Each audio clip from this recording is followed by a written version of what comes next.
নিযুক্তিৰ এটা হলমাৰ্ক হল মেৰিট, মেধাৰ ভিত্তিত নিযুক্তি। এতিয়া বহু সময়ত নিযুক্তি পোৱা ল'ৰা ছোৱালীবিলাকে কেতিয়াবা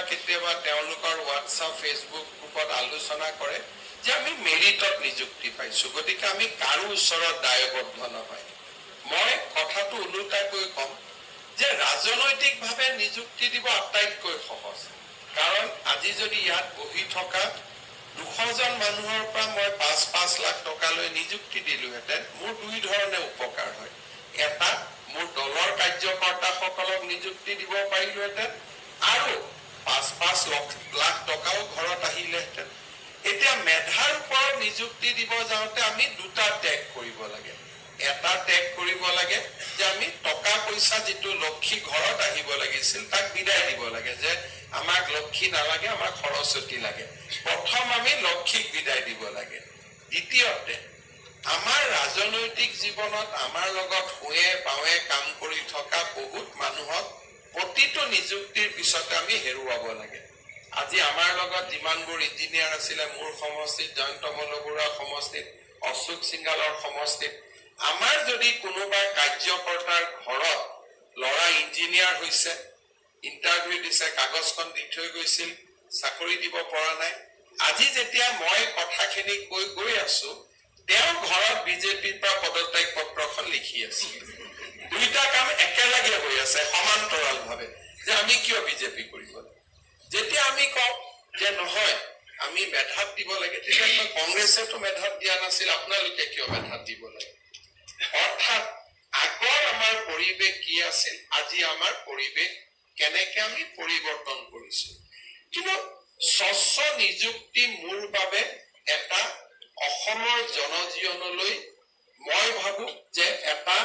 সময় আহিব য'ত সমাজ পৰিৱৰ্তন হবই লাগিব,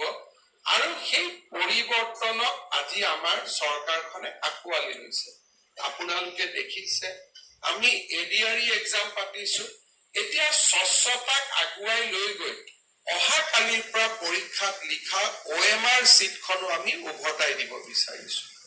প্ৰথমবাৰৰ বাবে পৰহি দিনাখন 28 তাৰিখে আমি আনচাৰ কি দিম,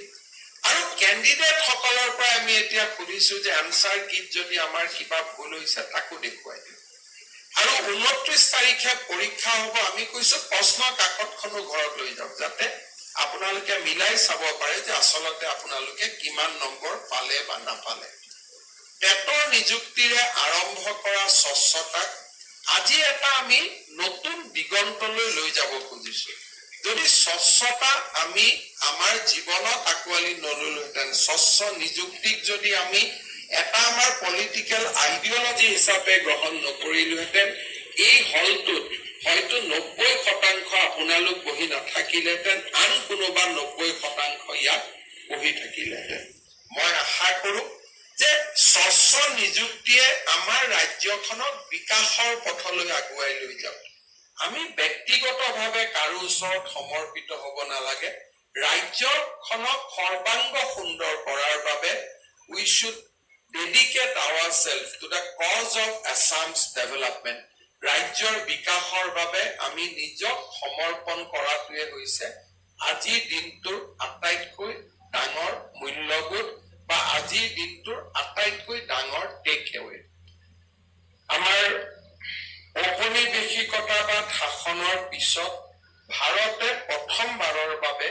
আমাৰ নিজৰ পেনেল কোড আমি গ্ৰহণ কৰিছিলো। ভাৰতৰ ন্যায় সংহিতা ঔপনিবেশিক শাসনৰ ইণ্ডিয়ান পেনেল কোডৰ পৰা আঁতৰি আহি আমি ক্ৰিমিনেল জাষ্টিছক আমি দেশীয়কৰণ কৰাৰ বাবে এটা প্ৰচেষ্টা চলাইছিলো। আজি আমাৰ ফৰেনচিক ডিপাৰ্টমেণ্টত আমি যিসকল চাইণ্টিষ্ট নিযুক্তি দিছো, তাৰ মূল কাৰণটোৱে হ'ল যে এতিয়া ক্ৰিমিনেল জাষ্টিছৰ আটাইতকৈ ডাঙৰ স্তম্ভটোৱে হৈছে ফৰেনচিক ইনভেষ্টিগেশ্যন। অৰ্থাৎ ফৰেনচিক ইনভেষ্টিগেশ্যনক আজি আমি ন্যায্যতা প্ৰদান কৰিছো, আৰু ফৰেনচিক ইনভেষ্টিগেশ্যনে ক্ৰিমিনেল জুৰিস্প্ৰুডেন্সক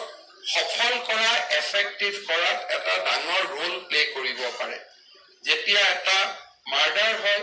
সাক্ষীৰ প্ৰমাণৰ পৰিৱৰ্তে আমি যদি ফৰেনচিক এভিডেন্স কোৰ্টত আনিব পাৰো তেতিয়ালে কনভিকশনৰ যেটো ৰেট অফ কনভিকশন হি নিজে নিজে বাঢ়ি যায় কাৰণ জুডিচিয়াৰীয়ে সাক্ষীজনক ক'ব পাৰে যে আপুনি কাৰোবাৰ দ্বাৰা প্ৰভাৱিত হৈছে কিন্তু ফৰেনচিক এভিডেন্সক জুডিচিয়াৰীয়ে ক'ব নোৱাৰে যে আপুনি কাৰোবাৰ দ্বাৰা প্ৰভাৱিত হৈছে কাৰণ science goes without any influence আজি আমি ৰাজ্যত ফৰেনচিক ইনভেষ্টিগেশ্যনক আটাইতকৈ বেছি গুৰুত্ব দিছো যোৱা 3টা বছৰত অসমত ৰেট অফ কনভিকশন ইনক্ৰিজ হৈছে চাৰ্জশিট ইনক্ৰিজ হৈছে ড্ৰাগছৰ বিৰুদ্ধে আমি এখন ডাঙৰ যুদ্ধ কৰি আছো আৰু ইয়াৰ মূল স্তম্ভটোৱে হৈছে স্ট্ৰেংথেনিং অফ ফৰেনচিক সায়েন্স ডিপাৰ্টমেন্ট আগত অসমত এটা ফৰেনচিক ল্যাব আছিল এতিয়া আমি নতুনকৈ 6টা ল্যাব আমি এক্সপান্ড কৰিছো ন্যাশনাল ফৰেনচিক সায়েন্স ইউনিভাৰ্সিটি আমি অসমত লৈ আহিছো তেওঁলোকৰ তাত আমি লৰা ছোৱালী ট্ৰেইনিং কৰিছো আমাৰ নিজৰ ল্যাবত আমি নতুন নতুন সায়েন্টিস্ট নিযুক্তি কৰিছো এই যেটো বিজ্ঞান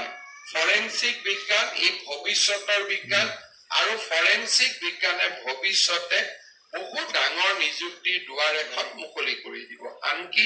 আজি কৰ্পোৰেট সকলকো ফৰেনচিক সায়েন্টিষ্টৰ প্ৰয়োজন হৈছে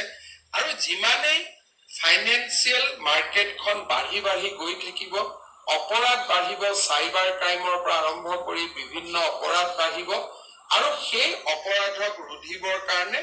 ফৰেনচিক সায়েন্সৰ গুৰুত্ব দিনক দিনে বৃদ্ধি হ'ব আজি আমাৰ বিভাগলৈ ফৰেনচিক সায়েন্স গৃহ বিভাগত আৰু আমাৰ বিভাগলৈ আজি মই আমাৰ নতুন বিজ্ঞানীসকলক 18 গৰাকী বিজ্ঞানীক আমি আদৰণি জনাইছো ফৰেনচিক সায়েন্টিষ্ট সকলে যেনেকৈ ইঞ্জিনিয়াৰ বা আৰবান ডিপাৰ্টমেন্টত যোৱা যুৱক যুৱতী সকলে ৰাইজৰ লগত থাকি কাম কৰিব ফৰেনচিক বিজ্ঞানী সকলে বেকৰুমত থাকি কাম কৰিব অৰ্থাৎ তেওঁলোক পৰিচয় বিহীন হৈ ল্যাবত কাম কৰিব আন সকলে মানুহৰ মাজত গৈ কাম কৰিব ই হৈছে এটা ডাঙৰ পাৰ্থক্য মই আগতে কৈছো যে এই পৰ্যন্ত আমি 1,24,345 গৰাকী ব্যক্তিক আমি নিযুক্তি দিব পাৰিছিলো আৰু আজি এই তিনিওটা নিযুক্তিৰ পিছত আমাৰ চৰকাৰে নিযুক্তি দিয়া যুৱক যুৱতীৰ সংখ্যা 1,24,645 লৈ বৃদ্ধি পালে মই পুনৰবাৰ আপোনালোকক অসম চৰকাৰলৈ আদৰণি জনাইছো মই আশা কৰিছো যে আমি স্বচ্ছ আৰু নৈতিকতাৰে নিজকে সুদীৰ্ঘ কৰি ৰাখি আমি ৰাইজৰ সেৱাত নিজক সমৰ্পণ কৰিম আমাৰ এই যাত্ৰা মধ্যবিত্ত পৰিয়াল এটাৰ বাবে চৰকাৰী চাকৰি এটা নিজৰ জীৱনৰ এটা ডাঙৰ মাইলৰ খুঁটা আমি মধ্যবিত্ত সমাজখন যিদিনাখনে যদি যিমান কাম নকৰো কিয় চৰকাৰী চাকৰি পোৱা দিনটোতে দেউতাক মাকে ভাবে যে মোৰ ল'ৰা ছোৱালী এটা সফল জীৱনৰ অধিকাৰী হ'ল কিমান সঁচা কিমান মিছা that is a different thing কিন্তু সমাজত ই এটা ডাঙৰ বিশ্বাস আৰু সেই বিশ্বাসৰ কখতিশীলত আজি আপোনালোক উত্তীৰ্ণ হৈছে আপোনালোকক মই অভিনন্দন জনাইছো আপোনালোকৰ পিতৃ মাতৃক মই সেৱা জনাইছো তেখেতসকলৰ প্ৰচেষ্টা আজি সফল হ'ল এটা সদায় প্ৰতিটো নিযুক্তিতে এটা কথাৰে সামৰণি মাৰো আজিও একেটা কথাকে কম যে এজন মানুহে পূৰ্ণতা পোৱাত আটাইতকৈ প্ৰেৰণা হিচাপে কাম কৰে তেওঁলোকৰ পিতৃ আৰু মাতৃ কেতিয়াবা কেতিয়াবা সংসাৰৰ চাকনৈয়াত সোমাই গৈ আমি আমাৰ দেউতা মাৰ প্ৰতি আমাৰ দায়িত্ব কৰবাত নহয় কৰবাত আমি এৰি দিওঁ মই বিশ্বাস কৰো যে আমি যিসকলে আজি চৰকাৰত সোমাম আমি যাতে আমাৰ পিতৃ মাতৃৰ ঋণ সদায় যাতে আমি মনত থাকো মনত ৰাখো জীৱনৰ প্ৰতিটো মুহূৰ্ততে তেওঁলোকৰ বাবে আমি চিন্তা কৰো তেওঁলোকৰ কল্যাণৰ কাৰণে আমি কাম কৰো আৰু তেখেতসকলৰ আশীৰ্বাদ যাতে সদায় আমাৰ শিৰৰ ওপৰত থাকে তাৰ বাবে যাতে সদায় আমি কনসিয়াস হৈ থাকো এই দুআষাৰ কৈ পুনৰবাৰ আপোনালোকক অভিনন্দন জনাই মই মোৰ বক্তব্যৰ সামৰণি মাৰিছো ধন্যবাদ